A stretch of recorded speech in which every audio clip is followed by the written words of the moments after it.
sont là, qui sont venus pour cette conférence de presse dans laquelle en fait je vais annoncer que la demande que nous avions faite et que j'incarnais, mais que je n'étais pas évidemment seule à porter, même si j'étais un peu plus la face visible, l'objectif a été atteint, puisque l'objectif c'était de rendre possible la saisine de l'article 68 de la Constitution qui permet la destitution, la saisine éventuelle de la destitution du président de la République.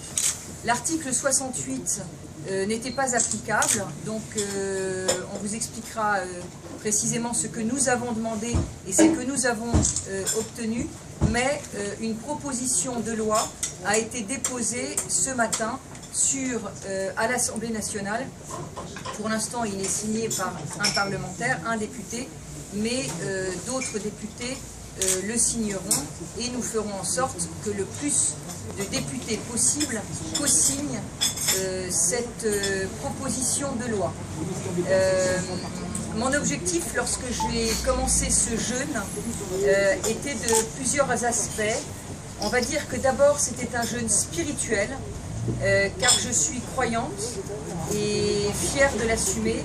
Et je pense que l'exemple de montrer que dans cette société ultra-consumériste, où finalement on ne nous propose et on ne propose qu'à nos jeunes que de s'acheter, de s'habiller avec des marques les plus chères possibles, que de jouer aux jeux de vidéo et que d'être complètement obsédé par tout ce qui est consommation, eh bien je voulais montrer qu'on pouvait également s'engager pour la France et se dépouiller de soi-même pour grandir et pour servir son pays.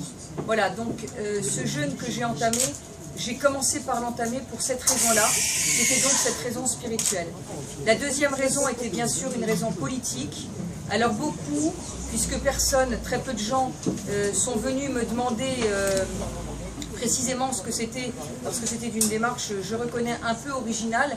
Très peu de personnes sont venues me demander, donc j'ai vu des tas de choses, ou entendu d'ailleurs, j'ai même été, on peut le dire, un peu persécutée, de personnes qui souhaitaient ma mort, beaucoup d'ailleurs, me disant, pourvu que surtout Hollande ne démissionne pas, puisqu'elle va jeûner jusqu'à ce que Hollande démissionne, donc pourvu qu'Hollande ne démissionne pas, comme ça on pourra en être débarrassé, eh bien pas de chance, parce qu'en réalité ce n'était pas ma demande.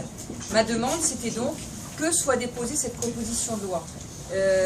J'arrête donc, et j'avais une femme extraordinaire avec moi, une co-jeuneuse extraordinaire avec moi, qui m'a accompagnée toute cette semaine, et donc nous avons décidé d'arrêter, non pas par pression, non pas par fatigue, parce que vous voyez que notre détermination, en tout cas ma détermination à moi, était complètement intacte. S'il avait fallu tenir encore, nous aurions toutes les deux tenu encore.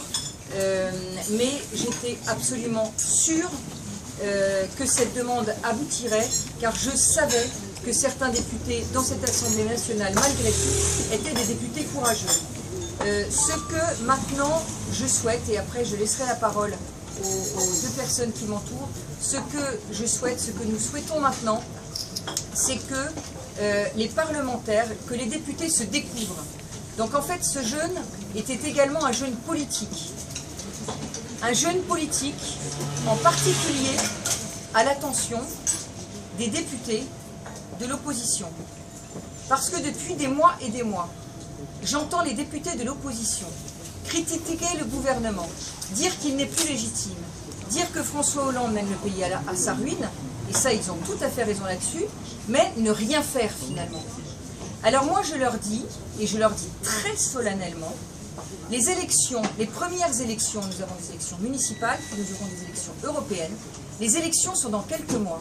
Il va falloir que les députés se prononcent sur cette proposition de loi, et finalement ce sera un test de grandeur nature. Soit ils sont pro-gouvernement, bien qu'ils se situent dans l'opposition, parce qu'ils ne co-signent pas cette proposition de loi, soit ils sont effectivement, comme ils disent, contre le gouvernement, et ils se laissent la possibilité éventuelle de se saisir de cet article 68 de la Constitution, et à ce moment-là, ils co-signent.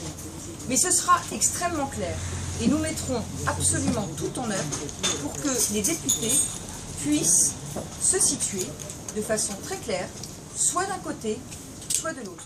Donc c'est un appel tout à fait officiel aux députés, en particulier aux députés de l'opposition, de se saisir ou non de cette co-signature. Voilà, donc maintenant je vais laisser la parole à François-Xavier Blockner qui va se présenter, puis à Xavier Quemelin. Et si Xavier Quemelin est là, vous le savez, il a déposé plainte pour abus de biens sociaux contre le président de la République. Et je crois que les parlementaires seraient bien inspirés de co-signer cette proposition de loi, parce que si nous avons voulu que Xavier Quemelin soit là, c'est parce que actuellement un certain nombre de citoyens se saisissent eux-mêmes, se saisissent de plaintes qu'ils portent eux-mêmes à titre personnel contre le président de la République. Donc si les parlementaires ne sont pas coupés du peuple, comme on aurait tendance à le croire, eh bien, ils doivent se saisir de cet article et Xavier Quemelin pourra donc vous expliquer ce qu'il a fait, lui, pour essayer aussi d'affaiblir le président de la République. François.